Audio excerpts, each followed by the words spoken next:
होती हैं, इनमें बहुत ज़्यादा सेफ्टी होना बहुत ज़रूरी है, सेफ्टी मेजर्स रखना बहुत ज़रूरी है। हम उस चीज़ को थर्मल कैमरा से डिटेक्ट कर सकते हैं, मॉइस्चर मीटर की हेल्प ले सकते हैं। वो अभी बिल्डिंग कोड ये है कि अभी पैक्स यूज़ की जाए, उनमें डिफेक्ट्स ना हो, इस चीज़ की कोई श्योरिटी नहीं है। इंस्पेक्शन के बाद आप यकीन करेंगे $20,000 का उनका खर्चा है। ये बहुत ही छोटा कंपोनेंट पर सेफ्टी को लेके बहुत इंपॉर्टेंट है ये।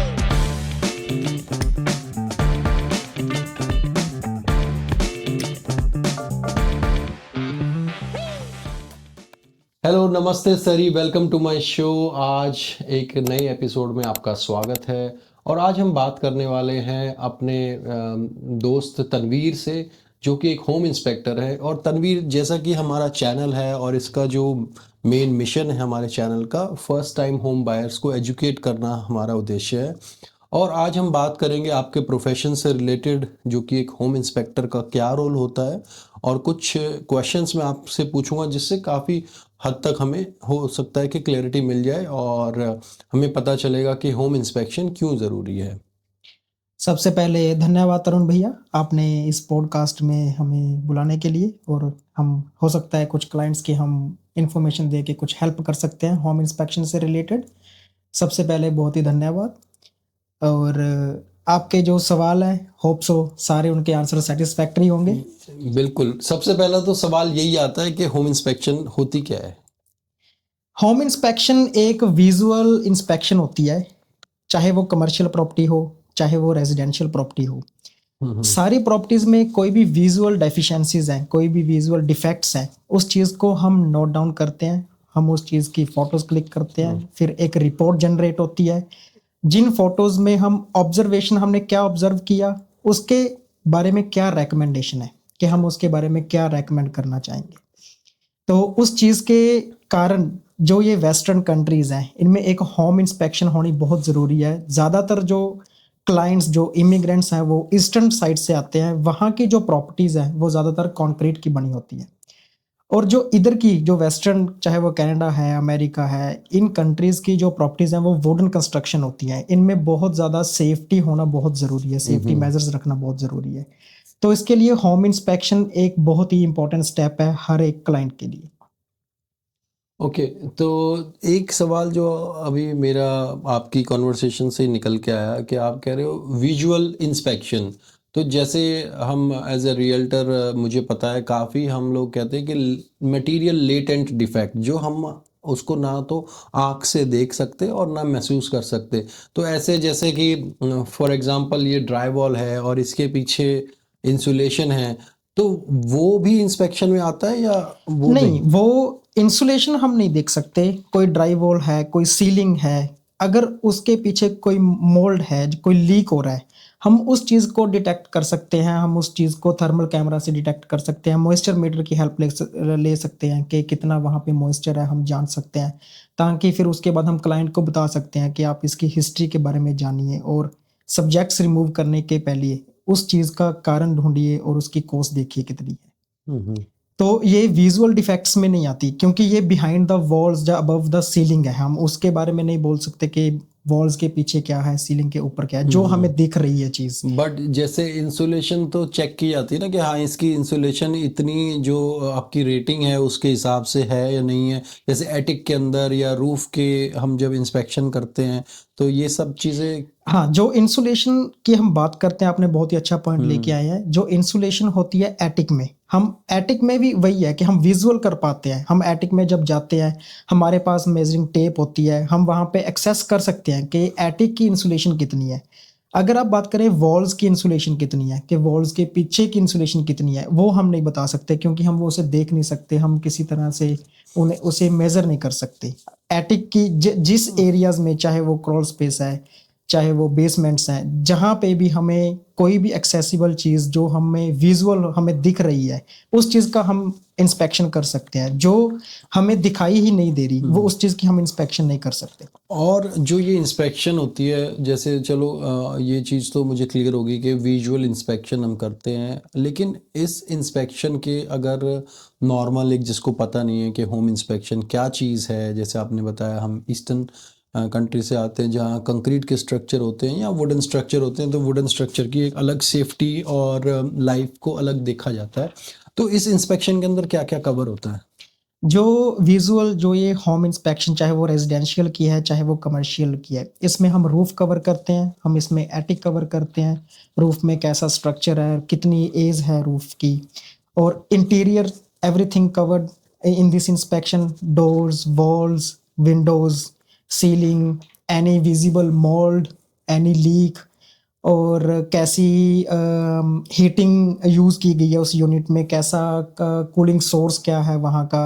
इलेक्ट्रिकल पैनल को ओपन करके देख लेते हैं कि वहाँ पे कॉपर वायरिंग है या एल्युमिनियम सिल्वर वायरिंग है, तो कोई भी प्लम्बिंग लीक हो, फ्लोरिंग कैसी है, फ्लोरिंग में कोई डिफेक्ट है। पाइपिंग जैसे पहले ये मोस्टली ये हमारा कई बार होता है, हम भी कोई पुरानी लिस्टिंग देखते हैं उसमें लिखा होता है पॉली बी पाइपिंग, तो वो और आज जो नया ग्रेड आई थिंक कॉपर के बाद भी एक चीज़ और है, पैक्स एंड जो प्लास्टिक पैक्स है, तो वो अगर पॉली बी है तो वो तो आप डिटेक्ट कर सकते होंगे कि भाई पॉली बी पाइपिंग है और इसमें कॉपर भी है, तो कितनी पुरानी है, और इसको अगर चेंज भी करना है तो एक मेरे हिसाब से एक आई थिंक उसकी लाइफ के बारे में पता चल जाता है कि ये कितनी पुरानी है, अभी आई थिंक इसको अपग्रेड की ज़रूरत है। पॉली बी की जो आप बात कर रहे हैं, ये बहुत ही अच्छा सवाल है, क्योंकि पॉली बी से क्लाइंट्स या रियल्टर्स बहुत ज़्यादा डर जाते हैं कि इस प्रॉपर्टी में तो पॉली बी है, इस प्रॉपर्टी में तो पॉली बी है।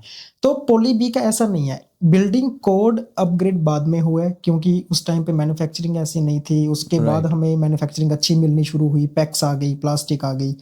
पॉली बी जो पुरानी प्रॉपर्टीज हैं, ऑफ कोर्स प्लास्टिक की जो इंडिया में भी मैंने देखा है कि इंडिया में प्लास्टिक की यूज पाइप चलती है। इसका रीजन यही होता है कि पॉली बी प्रोन ज्यादा होती है लीक होने के कारण, इसीलिए वो अभी बिल्डिंग कोड ये है कि अभी पैक्स यूज की जाए। जैसे आपने बात की कि हम उसकी एज डिटेक्ट कर सकते हैं, हम एज नहीं डिटेक्ट कर सकते, हम ये डिटेक्ट कर सकते हैं कि वो पॉली बी है या पैक्स है, कि वो मटेरियल क्या है। क्योंकि मैं अपने दर्शकों को भी बताना चाहूंगा कि जैसे भी कोई भी पाइपिंग होती है, उस पाइपिंग के ऊपर एक कोड लिखा होता है, आप उसको गूगल कर सकते हैं, चैट जीपीटी कर सकते हैं, अपने सोर्सेज यूज करके आप अपनी प्रॉपर्टी को डिटेक्ट कर सकते हैं कि वहां पे कौन सी पाइपिंग यूज की गई है। तो उस पाइपिंग की जो लाइफ एक्सपेक्टेंसी है हम वो बता सकते हैं, वो कितनी प्रोन है लीक को लेके हम वो बता सकते हैं, वो आपकी प्रॉपर्टी के लिए अच्छी है या नहीं है वो बता सकते हैं। और ये मतलब क्या ये ज़रूरी है कि इंस्पेक्शन सिर्फ पुरानी प्रॉपर्टी की जाती है, या जो नए टाउन हाउसेस आजकल बन रहे हैं या नए कॉन्डोज हैं, तो ये नई कंस्ट्रक्शन के अंदर भी इंस्पेक्शन होती है या सिर्फ पुरानी प्रॉपर्टी? ये एक बहुत ही ज़रूरी एक इंफॉर्मेशन है जो आज की मार्केट में बायर्स को चाहिए। हमेशा याद रखें, जैसे आप भी एज अ रियल्टर काम कर रहे हैं, हमेशा याद रखें कि प्रॉपर्टी नहीं है बट वो परफेक्ट नहीं है।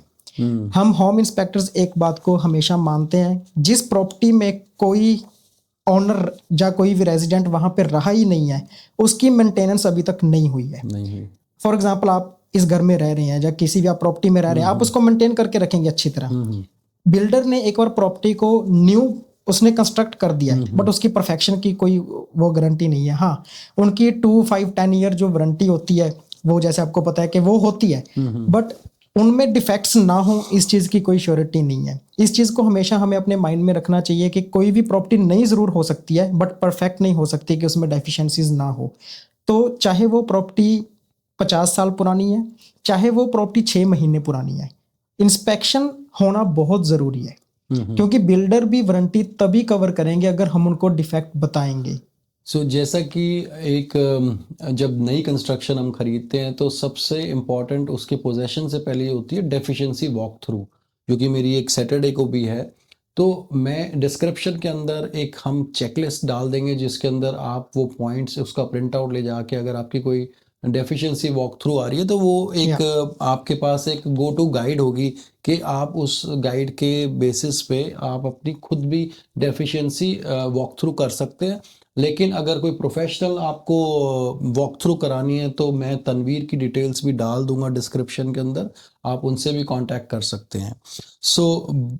अगला सवाल जो है, अगर कोई मतलब होम इंस्पेक्टर को ढूंढ रहा है या कोई होम इंस्पेक्टर सर्च कर रहा है, तो क्या दो तीन क्वालिटीज़ या दो तीन एक्रेडिशन या कोई उनकी इंस्पेक्टर ढूंढते हुए इन चीज़ों को ध्यान में रखा जाए, तो आप बता सकते हैं ऐसी 3 खूबियाँ? सबसे पहले आप देखिए कि वो जो इंस्पेक्टर है वो लाइसेंस्ड है, फिर उसके बाद वो सर्टिफाइड भी है, वो इंश्योर्ड भी होने ज़रूरी हैं, उनका कैसा एक्सपीरियंस है। जैसे आज की जो हमारे पास टाइम है, हम गूगल रिव्यूज़ पढ़ सकते हैं कि कैसे उनके रिव्यूज़ हैं। आप अपने नोन से बात कीजिए कि मैं इस इंस्पेक्टर को हायर करना चाह रहा हूँ। कई बार होता है कि हम जानते होते हैं कि उनका मोस्टली बायर एक्सपीरियंस कहते हैं रियल्टर को कि तुम ही देख लो, कि तुमने प्रॉपर्टी दिलाई है, तुम ही देख लो। लेकिन हमारा भी जो प्रोटोकॉल है, हम 2 से 3 इंस्पेक्टर के आपसे कांटेक्ट शेयर करते हैं, और उसके बाद आप भी वही सब चीज़ें देख सकते हो, गूगल रिव्यूज़ और अपनी खुद की आप एक जो ड्यू डिलिजेंस है वो कर सकते हो। सबसे बेस्ट है कि अगर रियल्टर्स आपको 2-3 रेफरल्स दे रही हैं, सबसे अच्छा है कि क्लाइंट खुद कॉल करें, इंस्पेक्टर से बात करें, उनसे पूछें कि शॉर्ट वो इंटरव्यू कैसा कर सकते शॉर्ट हैं। इंटरव्यू एक पूछ सकते हैं।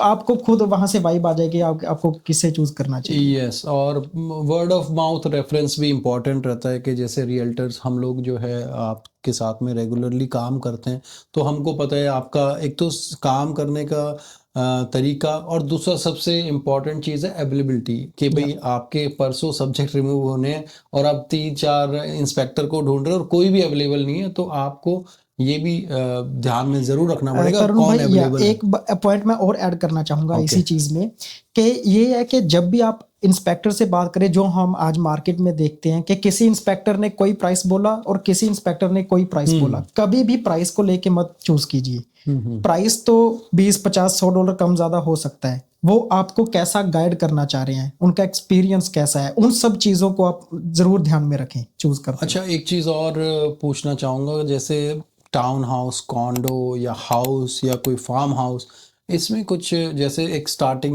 मेरे को पता है एक रफ बॉल पार्क फिगर के इंस्पेक्शन मंथली, जैसे हम जब क्लाइंट्स को एक इंटरव्यू करते हैं, मैं उनको एक नेट शीट बना के देता हूँ कंसल्टेशन के टाइम के। वो पूछते हैं कि अच्छा ये तो डाउन पेमेंट हो गई, और अब क्या क्या खर्चे हैं, तो जैसे कि लॉयर की फ़ीस हो गई, इंस्पेक्टर की फ़ीस हो गई, फिर इंश्योरेंस होगी, तो रफली मैं वैसे मतलब एक रफली लाइक एक टाउन हाउस 3 बेडरूम का है 1500 स्क्वायर फीट, तो उसका एक बॉल पार्क फिगर मतलब कितना एक अगर 3 बजट बेडरूम में का लेके चले। टाउन हाउस है 1500 स्क्वायर फीट, तो 400 भी हो सकता है, 450 भी हो सकता है, डिपेंड करता है कि लोकेशन कहाँ पे है। अगर वो चिलावेट में बस है यही पूछना मतलब मैं चाह रहा था, एक बॉल पार्क फिगर। तो हमेशा जो है हमको अपने बजट के अंदर एक इंस्पेक्टर की फीस रखनी चाहिए, बिकॉज मैंडेटरी नहीं है इंस्पेक्शन कराना, बट लाइक जैसे इंश्योरेंस हम लेते हैं पीस ऑफ माइंड के लिए, और यहाँ हम एक बहुत बड़ी इन्वेस्टमेंट कर रहे हैं, अपना घर खरीद रहे हैं, तो उसके अंदर एक इंस्पेक्शन हो जाए जो कि एक सर्टिफाइड होम इंस्पेक्टर से, लाइसेंस होम इंस्पेक्टर से आती है, जिसके लिए हमको एक रिपोर्ट दी जाती है। और जहाँ तक कि मैंने भी अपने पीछे क्लाइंट्स के साथ में किया है, अगर हमको कोई बहुत बड़ी डेफिशिएंसी उसमें मिलती है प्रॉपर्टी में, हम दोबारा नेगोशिएट करते हैं या सेलर के साथ में, और उसमें फिर हम जो है इस चीज़ को, जैसे कोई मेजर उसमें प्रॉब्लम है, तो हम उसका पैसा भी उनसे कई बार जो है क्रेडिट भी ले सकते हैं, या वो चीज़ों को मेंशन यही करेंगे तो तरुण भाई, फायदा होता यही है। 2 पॉइंट है मेन इंस्पेक्शन के। फर्स्ट ऑफ ऑल कि आपको पता होना चाहिए कि आप क्या बाय कर रहे हैं, वो कैसी है, 100%। उसकी क्या एज है, क्या क्या कैसा कुछ है।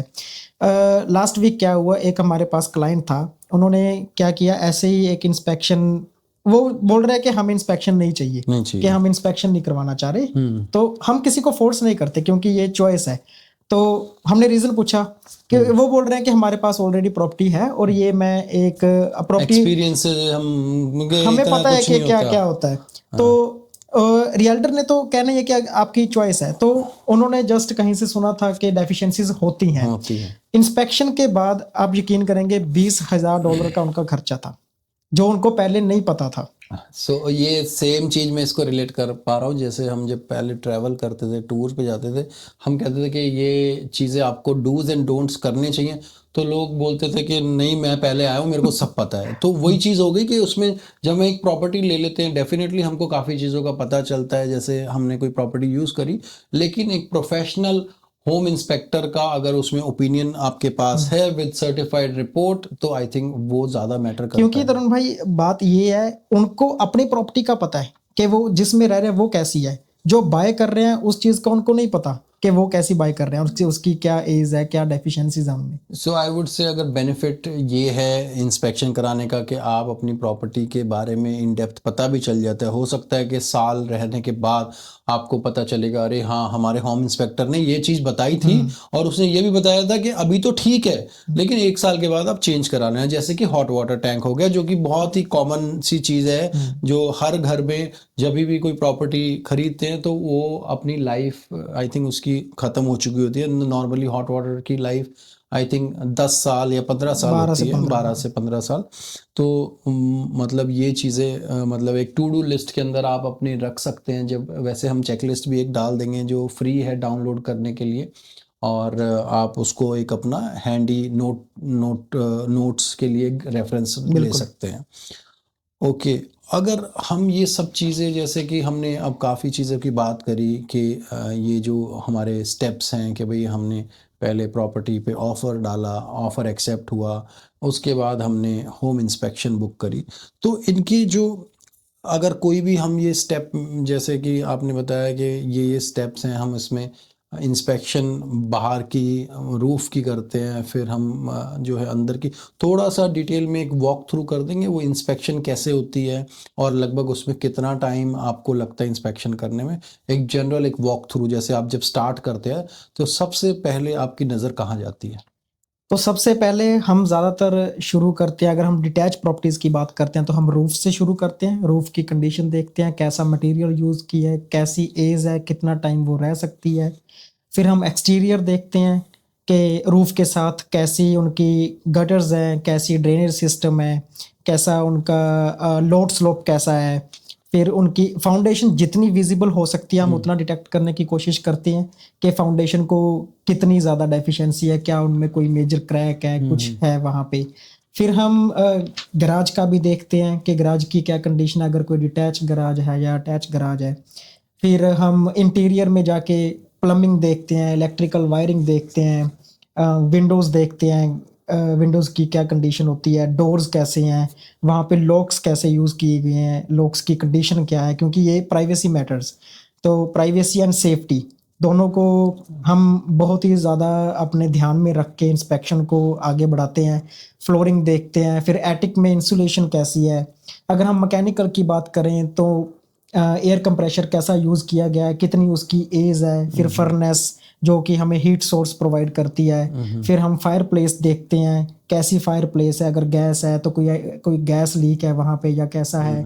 अगर हम हॉट वाटर टैंक की बात करें, हॉट वाटर टैंक की भी सेम, एनी लीक, वहाँ पे ड्रेनेज सिस्टम कैसा है हॉट वाटर टैंक का, किचन में कैसा कुक टॉप है, अगर गैस कुक टॉप है तो वहाँ पे कोई गैस का लीक कहीं पे, मतलब जो चीज़ हमें दिखाई दे रही है उस चीज़ के बारे में हर एक चीज़। मैंने मोस्टली जो इंस्पेक्शन रिपोर्ट में देखा है कि जो पुराने घर, जैसे कोई डिटैच प्रॉपर्टी है, मोस्टली कनाडा में 40-50 साल पुराने घर हैं, वो GFCI जो स्विच जो हमेशा उसमें एक एरो लगा होता है कि ये इतना पास में है आपके सिंक से। अभी नए आई थिंक जैसे बताया बिल्डिंग कोड्स अब अपडेट हो गए हैं, या और उसके हिसाब से GFCI वो क्या होता है? जैसे हमारे उधर ईस्टर्न कंट्रीज में जैसे अर्थिंग बोलते हैं ना, ओके। वैसे ये स्विचेस होते हैं। इसमें एक रीसेट बटन लगा होता है, रीसेट एंड टेस्ट बटन लगा होता है कि फॉर एग्जांपल हम कोई मशीन ऐसी, फॉर एग्जांपल जो अगर ये बाथरूम में है या किचन में है, अकॉर्डिंग टू बिल्डिंग कोड जहाँ पे भी प्लम्बिंग है वहाँ पे नियर बाय होना GFCI स्विच बहुत ही ज़्यादा ज़रूरी है।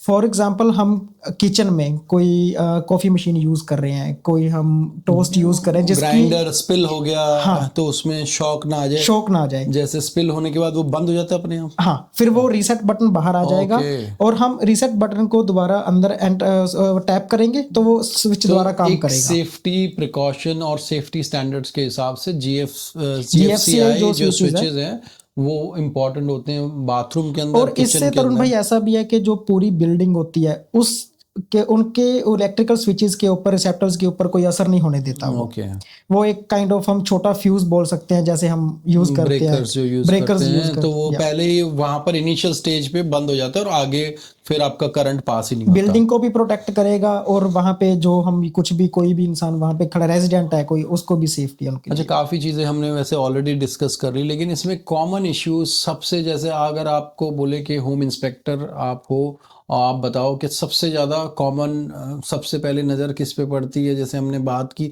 तो सबसे ज़्यादा कॉमन इशू क्या आता है सबसे हर ज्यादा जगह? कॉमन इश्यूज आते हैं लीक्स, सीलिंग में, प्लम्बिंग में लीक्स होते हैं। अगर कोई पुरानी प्रॉपर्टीज हैं तो जैसे हमने पॉली बी की बात की, तो पाइपिंग सही नहीं होती। इलेक्ट्रिकल वायरिंग, कई बार इलेक्ट्रिकल पैनल्स में डबल टैप मिलता है हमें, वहाँ पे एल्युमिनियम सिल्वर वायर यूज़ की होती है। ओके, और कई बार रूफ की एज बहुत ज़्यादा हो गई होती है, हमें उसकी रिप्लेसमेंट की ज़रूरत होती है। इंसुलेशन कम होती है। ये सारे कॉमन इश्यूज हैं जो हमें मिलते हैं। कई बार कहीं कहीं जगह पे हमें स्मोक डिटेक्टर मिसिंग मिलते हैं। है ये बहुत ही छोटा कंपोनेंट, पर सेफ्टी को लेके सेफ्टी बहुत को लेके। इंपॉर्टेंट है ये। अच्छा, ऐसी कोई टिप आप किसी फर्स्ट टाइम होम बायर को देना चाहो, जो कि अभी मार्केट में काफ़ी प्रोसेस में आगे बढ़ चुका है और एक तरीके से अपना घर फाइनलाइज करने को है, तो ऐसी क्या टिप आप देना चाहोगे? सबसे पहली tip first time home buyer के लिए यही है कि आप इंस्पेक्शन करवाएं।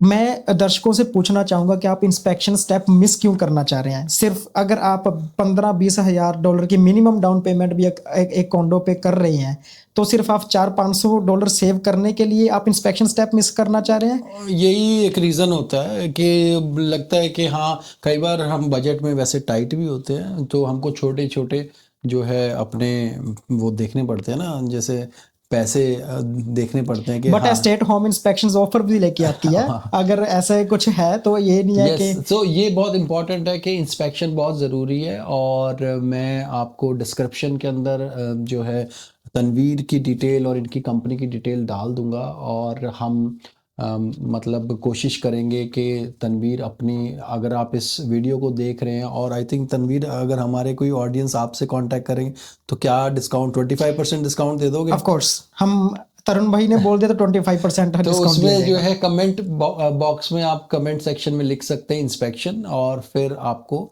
जो है विद डिस्काउंटेड प्राइसेस डिस्काउंट, कोई कोटेशंस कूपन मिल कोड जाएंगे। नहीं लगाना, सीधा हम दे देंगे बिल्कुल। डिस्काउंट। और राइट, सो दोस्तों के बहुत हद तक काफ़ी चीज़ें इंस्पेक्शन के लिए क्लियर हो गई है, और काफ़ी जो है वैसे डिटेल में अगर बात करने जाएं, अगर हम डिबेट करें किसी भी रियल एस्टेट टॉपिक की, तो आई थिंक लगता है कि सारा दिन कम पड़ेगा, और ये वीडियो ज़्यादा लंबी ना हो, तो इसलिए हमने छोटा एंड क्रिस्प वर्जन अभी इंस्पेक्शन का एक टिप बनाया है। तरुण भाई, आपको हाँ, माफ कीजिए, आपको इंटरप्ट कर रहा हूँ। एक टिप मैं बहुत जरूरी दर्शकों को देना चाहूंगा। ओके, जब भी इंस्पेक्शन करवाते हैं, हमेशा कोशिश कीजिए 100% प्रॉपर्टी पे जाइए। इंस्पेक्टर से जितने सवाल हो सके उतने सवाल पूछिए, क्योंकि आपने इंस्पेक्टर को हायर किया, आपकी रिस्पॉन्सिबिलिटी बनती है कि आप प्रॉपर्टी के बारे में बिल्कुल अच्छे से जानें। बिल्कुल कभी हेजिटेट नहीं करना। अगर हम कोई टेक्निकल वर्ड वॉक थ्रू पे यूज यस, करते हैं, आप तो उसको उसकी पूछें। तो वो हम एक डिस्क्रिप्शन के अंदर एक वॉक थ्रू, जो एक रेफरेंस गाइड बुक डाल रहे हैं, उसके अंदर ये सब चीज़ें भी मेंशन करेंगे, what to ask from a inspector. तो इससे आपको ये भी क्लियर हो जाएगा कि क्वेश्चंस आपने पूछने क्या हैं। तो आई होप ये वीडियो आपको पसंद आई होगी, और चैनल पे बने रहने के लिए थैंक यू सो मच, और सब्सक्राइब करने के लिए thank you, and I hope to see you in the next one, and keep following the channel and sharing with your friends and family. Thank you, Tanveer, for thank you Tarun coming, भाई, thank and you, hope thank you to so see much. you soon. Thank you, All thank you so right, much. thank you.